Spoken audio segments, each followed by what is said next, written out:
Good evening, Miami. This is Rob Piper, candidate for City of Miami Commissioner District 3. And yes, I want to thank everybody for tuning in to this, my third virtual town hall slash Zoom side chat.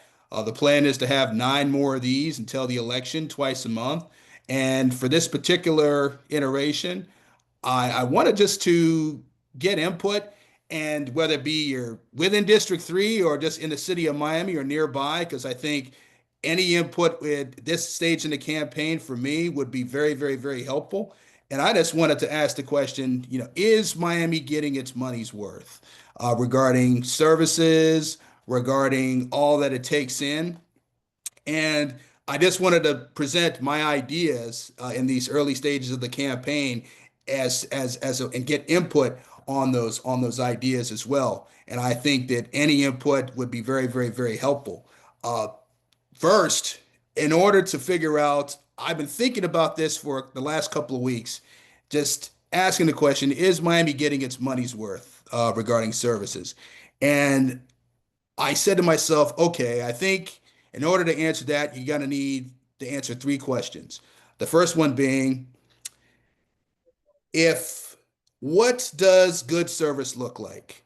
That's one. Two, you ask, who can determine what good service looks like and what that should cost? And the final question would be, how do we go about getting the money to cover what it would cost good services?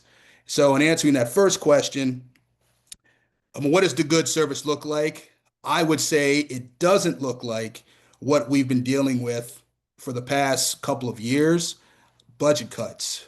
And there's been reporting about this, budget cuts to police services, budget cuts to waste management, to there's been talk about getting rid of bulk recycling pickup, reducing the amount of recycling that gets picked up.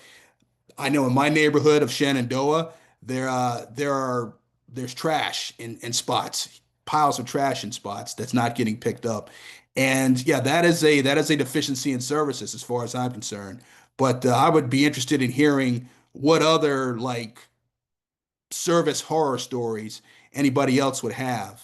And I open the floor, and I would just like to get anyone's input as to what they've experienced regarding like a lack of decent services within the city of Miami or just anywhere. And what I'm really upset about is the abandonment of the arts and humanities. Yeah, that's very important. In fact, city of Miami has actually already thought about, what constitutes good services, what constitutes the things that Miami needs to for everybody to ensure decent quality of life. And arts and services and humanities is one of those things. The city of Miami has a strategic plan that it put in place that it published in 2022. It's meant to be a strategic plan between 2022 and 2025. I'm sure they're going to update it. And I would encourage everyone just to take a look at it. It's if you were when we're done here, you can just Google City of Miami strategic plan. And No, the Wynwood graffiti gets advertised national. Right? mhm. And a friend visit from another place, and that's what she wanted to see because that's what she heard about. And I was going, there are other places. We have museums. We have galleries. Improve diverse shared spaces that foster community. And so yeah, I would say that yes, like having art is a way to foster community. So and that yeah, that is a service. There's a department that manages those types of things. So absolutely. There's a way that Miami can shore up more revenue in order to make that happen. Like Miami, there are like three different ways that Miami brings in money. One is through grants, either from the county or from the state or from the federal government. But as you know, the last couple of months, that's been problematic. Right. Those grants are drying up, unfortunately.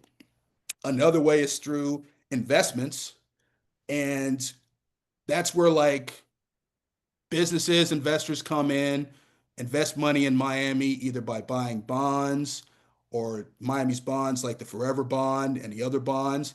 The only thing is, that investment has to get paid back because the investors want return on their investment. Miami already has a $400 million Forever Bond. So, and that is an investment, but it's money that City of Miami has to pay back, and they have to pay it back with interest. In addition to the other 500 million in bonds for other things that Miami has sold to investors. So I hear like a lot of people say, "Oh, Miami needs more investment. Miami needs more investment. Miami needs more investment." But when you look at all the business that Miami does, all the big international businesses, the finance sector, the construction industry, the world trade and logistics industry, when you look at all the business that they bring, it kind of makes you wonder, okay, well, how much more investment do we need in order to ensure that those critical services don't get lost, don't get cut back? And I would just offer that in addition to grants and investment, Miami would also need revenue.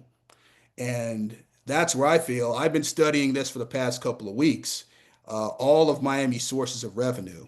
And there's a revenue manual that one can look at online. It's about a good it's about a good 300 pages. And what I've learned is that there are multiple categories of revenue that Miami can tap into. The only thing is they may not be tapping into all the possible sources of revenue. The good thing about revenue is that it's money that belongs to the city, and it doesn't have to get paid back like, say, investments or what have you. Right. And the big piece of revenue in Miami comes from taxes, property taxes. It's the biggest piece. There are 9 sources of revenue. The tax piece is the biggest one. The second biggest piece are the franchise fees and other taxes. And these different 9 forms of revenue, they get put into 2 different funds: a general fund for general operations and a special funds that are earmarked specifically for specific tasks like policing, fire, let's see, community and economic development, emergency services, public art fund, the tree trust fund, the Bayfront and Riverfront acquisition trust, community economic development, homeless programs. So all you mentioned the arts. So yeah, that is one thing that is funded through all the revenue that Miami takes in. Regarding franchise taxes, Miami has the second largest. Well, its second biggest industry is finance, and based on that, its finance sector is the second largest city, or the city with the second largest amount of international banks. And it's a financial hub that has 28 billion in gross regional product and 500 finance tech companies within it. But there's no franchise taxes on financial transactions. I mean, billions of these transactions are happening every year, but there's no tax on those. Now, again, spitballing here, what if there was a way within Miami City Authority to use that as a revenue source, possibly? Anybody's thoughts on that? Well, I mean, obviously somebody's paying for the financial transactions that are being carried out by these institutions. And there not being an income tax, what you're saying is let's add an income tax on to the Franchise tax. Well, whatever, yeah, but because the income tax is what's taxed by employees, and Miami can't collect income tax. That's the federal and the state. Well, no, the federal, because in Florida doesn't collect income taxes. Right, that's what you're proposing. If you're saying a franchise tax, you're only going to tax people who are making money. If you have a business that's not making money, you can't tax them, or they'll be gone. Right. So that you're basically saying, let's have an income tax on these businesses, just because they're, Well, yeah, I mean, well, that's not the there's income and there's profit. So okay, income is what an employee makes, profit is what a big gigantic business makes. well, But sure, I hear what you're saying. And man, that's why I would never propose these types of things without input, at least from voters. And that's why one of the things that I was thinking about or researching on what if Miami had a committee in addition to the committees that it already has that help the city, help the commission determine, or help the commission determine what direction to take the city. What if it had a revenue generation committee, or I think the exact verbiage would be a revenue generating task force to give recommendations for millage rates, taxable values based on review and economic factors and applicable laws from experts within industry, the government, academia, and the community. yeah, Just I think that should be an ongoing constant. I mean, there always should be that kind of advice coming from people who are qualified to give that kind of advice. And those are mostly from, business interests, investors, builders. I mean, I think we should have that all the time. I just don't know what kind of powers a group like that should have. Are they gonna have edicts or are they gonna have suggestions?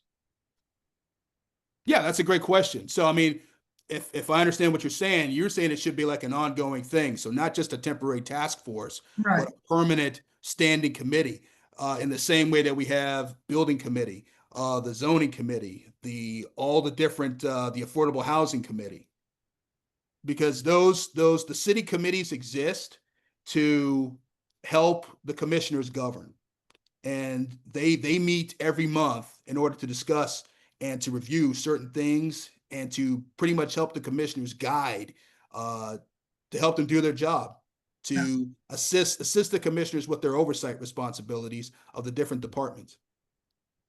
So is there one on revenues? There is not. Yeah, that probably should be. I agree. Yeah. Excellent. Yeah, and that's yeah. I wanted to bring that to the attention of the masses. I think this is something that, with Miami generating as much GDP as it does, there's no reason why we should be having a budget shortfall. The the nonprofit, nonpartisan organization, Truth in Accounting, and I talked about this at our last virtual meeting. It's based off of their assessment, of their independent, nonpartisan, objective assessment of Miami's financial statements. It has Miami as being $2.3 billion in the hole. And when you look at all the business, all the revenue, all the investment that's been coming into Miami over the past few decades, it makes one wonder, okay, well, how is it that we can't have a surplus like, say, the state of North Dakota, which has had a surplus pretty much every year for decades. I think at They have least no, last decade. Go ahead. I say they have no cost. Doesn't, Well, they doesn't, got cost. doesn't cost you anything to live in North Dakota. Well, it's definitely more affordable. Yeah, Yeah. But yeah, you're right. They don't their economy is not as big as Miami's. It's not as rich as Miami's, but for some reason they never seem to have a problem providing services to their residents. And while they're a smaller state than Florida, they are in fact there's more people in North Dakota than there is in Miami. is that right? Yeah. They have about 700,000. Miami has close to 500,000. Huh. And that's, yeah, I wanted to, regarding the whole revenue piece, I also wanted to also throw out there, the possibility, and I talked about this at the last virtual meeting, just about having introducing legislation that would amend the charter to establish a city-owned public bank. Yeah. It should be set up by the government, but then chartered to act as a revenue source on behalf of the city. And it would all the same functions that a private bank has, this public bank would have, only it would be banking within the interests of the community and the city and the city's the city's residents.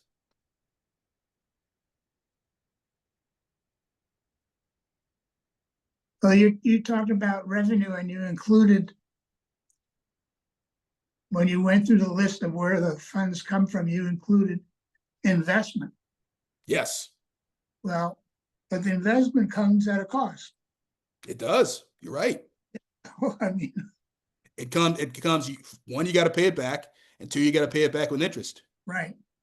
And that is, I don't know That exactly. Go ahead. I mean, is it really a whole, or is it just a function of time? Is it, a snapshot of the current state of Finance. financial flow? I mean, is it, in other words, are we sitting on investments that are costing us more than we obtained, or are we? I mean, if we pay off the loans that we've gotten from our bonds, will that eliminate the financial hole? Oh, absolutely. Absolutely. I mean, a lot of our bills, and yeah, I don't have an exact number as to what, but based off of like looking at the financial statements, a lot of our bills involve paying the interest off on all the money that we borrowed from investors. We have the 400 million forever bond, and then an additional close to 500 million of other bonds to pay for other things. And yes, Miami needs this money. It has to maintain its capital infrastructure. It has to maintain the services that it does have in order to function. So I'm not looking to slam investments. I am just offering that, okay, we have a lot of investment, but is it meeting the needs that we needed to meet right now? And would it be feasible, acceptable to look at ways to expand our revenue base? And I feel that a resolution to establish a revenue generating task force or committee would go a long way in ensuring that Miami's able to tap into the sources of wealth that make it such an economic powerhouse, if that makes sense. It makes sense, but I'm not so sure that the feasibility is. It seems like it's like trying for the gold ring on the merry-go-round. Every time you get close, it moves off another 10 years on a new bond issue. Oh, you're right. I mean, it would require a lot of political will and a lot of political capital in order to to make something like this happen. And that's why, I mean, I in this campaign, I'm looking to do bold things. And this is something that, in addition to increasing revenue, I think is the big substantive key towards solving a lot of Miami's problems. It will shore up our budget shortfall. It will ensure that the money is there to do all the things in the strategic plan, all the things, mitigate the things that we lose when our grants get cut off. And will it fix everything within a couple years? Oh, absolutely not. But it will at least put us on track to ensure that we are in a better financial and fiscal position. And it would answer the question, okay, how much money, where can we get the money to improve the services here in Miami? What would we, yeah, I mean, how can we pay for the services that we need to get our money's worth? Because we kind of skipped over the other question, is what would good service look like, and how would we determine what that would cost? Need to know. This is another initiative that I was looking to do. Last year, there was a ballot initiative where Miami, the voters, they were offered a choice to eliminate the Auditor General and in its place put in an Inspector General. There were two ballot initiatives. One was, okay, should we remove the Auditor General and should we get an Inspector General? Me personally, I made a mistake on those because I voted to get rid of the Auditor General and to get the Inspector General. Voters approved the elimination of the Auditor General and they approved the implementation of the Inspector General. But in hindsight, I'm thinking, no, we should have kept the Auditor General because the Auditor General is that entity that Miami would need in order to determine, in order to make an objective assessment as to whether or not Miami city departments are acting as efficiently and effectively as they can to ensure that A, they provide good service, and B, they're doing it at cost. But right now, there really is no mechanism So for what that. is the Inspector General gonna do? Say again? If you don't have an Auditor General, but you have an Inspector General, what is the Inspector General's task? Isn't the Inspector General supposed to see whether or not you're getting value for a dollar? Well, yeah, and that's what the conventional wisdom is. But well-functioning cities can have both an Auditor General and an Inspector General. They have duties that overlap, but the Inspector General, their main job is to investigate allegations of fraud, waste, and abuse, Yeah. and hold those individuals accountable. Whereas an Auditor General, they're more of they assess processes and they assess financial records of city departments to ensure that they're doing their job as efficiently and effectively as possible. So there's overlap. For me, determining the difference was like, I look at it from the analogy of a house. You have a house. In this analogy, the house is the city. And it has a property manager. The property manager is your Auditor General. The Auditor General, the property manager goes to make sure the house is running smooth, make sure things stay clean. But if you have an insect problem or a rat problem, you call in an exterminator. That is where the Inspector General comes in. And the Inspector General goes in there, finds those rats, finds out where they're getting into the house, and goes and kills them and eliminates the nest and any other spot where any future rats might find a way in there.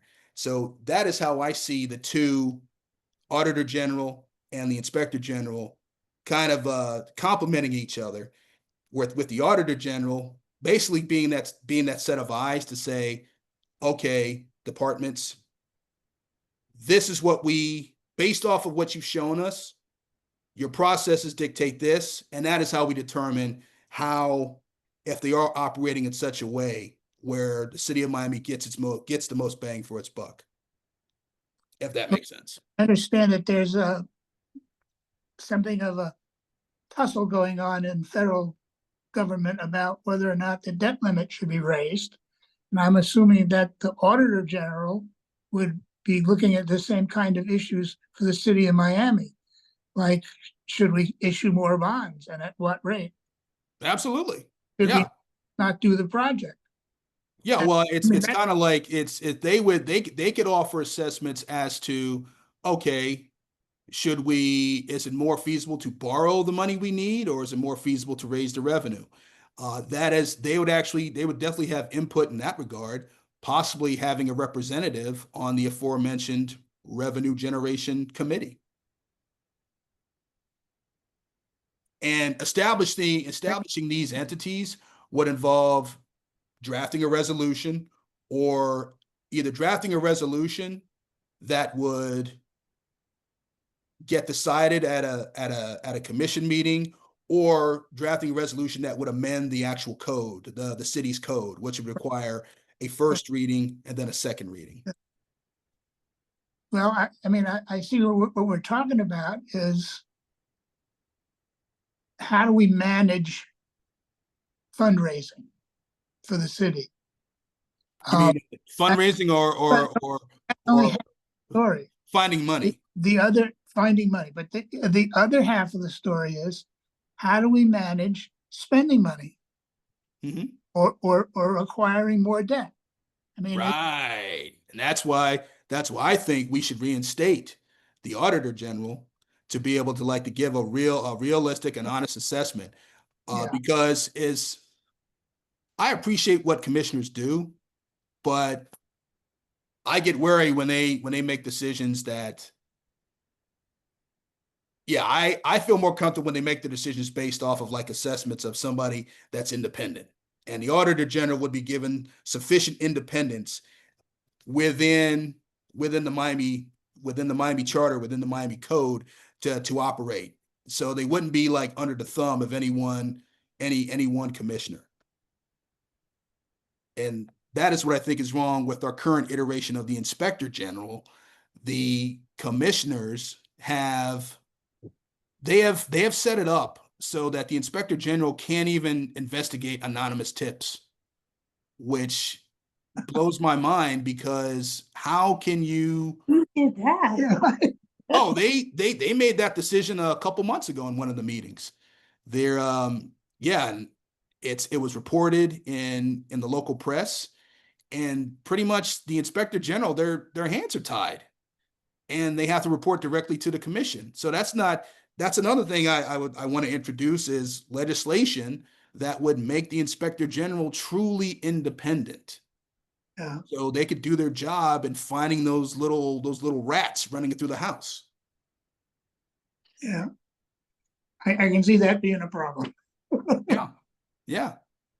Because I know, all of my opponents want to help weed out corruption. And I think, yeah, that is one way to weed out corruption, in addition to encouraging more civic participation. But there needs to be tools in place where an Inspector General can act with true independence, Yeah. without his whistleblowers having to worry about retaliation from certain commissioners who shall remain nameless. If you lived in Miami for a while, you know what I'm talking about. Shall remain nameless. Yes, he shall remain nameless. No, they don't have to be mentioned. Of course. And so, and that is what I was looking just to put on the table, at least for this one. Now, obviously, for this virtual town hall, now obviously I'll be fleshing these out over the next couple of days or couple of weeks, and yeah, I wanted to get input, get feedback from folks that are going to be affected, because I'm here to serve, and I don't want to do anything unilaterally. Yeah, because I want to make sure that what I do, whether I'm sitting on the days or whether I'm not, what I do has been vetted by the people that I'm going to be serving. So yeah, to recap, I mean, yeah, if anything, I am looking to reinstate the Auditor General for Miami, give the independent Inspector General more authority and more independence, and establish either a revenue generating task force or committee, introducing legislation for those three things in order to ensure that Miami gets its money's worth, in order to assess that, do we have enough investment, or do we have too much, or should we be finding more different sources of revenue in order to fill our budget shortfalls, and to ensure that the departments are functioning efficiently and effectively?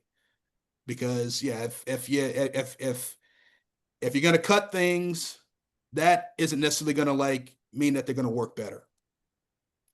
Oh And yeah, if we're you're gonna seeing just that throw now. money at the problem, that doesn't necessarily mean that's going to work better either. Right. Right. Someone has to assess whether or not the approach is correct. Amen. Presentation is correct. Amen. Great. So so unless if anyone doesn't have any more questions, yes, I would encourage you to check out the social media, the Democrats of Coral Way, as well as the YouTube channel for the Democrats of Coral Way, where I'll be loading this content. And please feel free to subscribe to those platforms if you can. Also, my website will be up and running. It will be robpiperheretoserve.com. No spaces, no dots. And also, I will be doing another one of these in another couple of weeks, either on the second and fourth weeks of July, all second and fourth weeks of every month, all the way up to the election. And I'll be like posting those events and sending out notifications for those as well. Does anyone have any questions?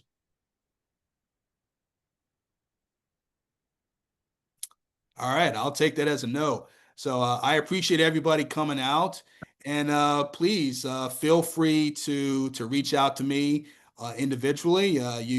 Everybody here has my number. You have my email, and yes, thank you for coming out tonight. And as always, I am here to serve. Thank you. Glad you are. Thank you. Thank you. Bye-bye. Bye.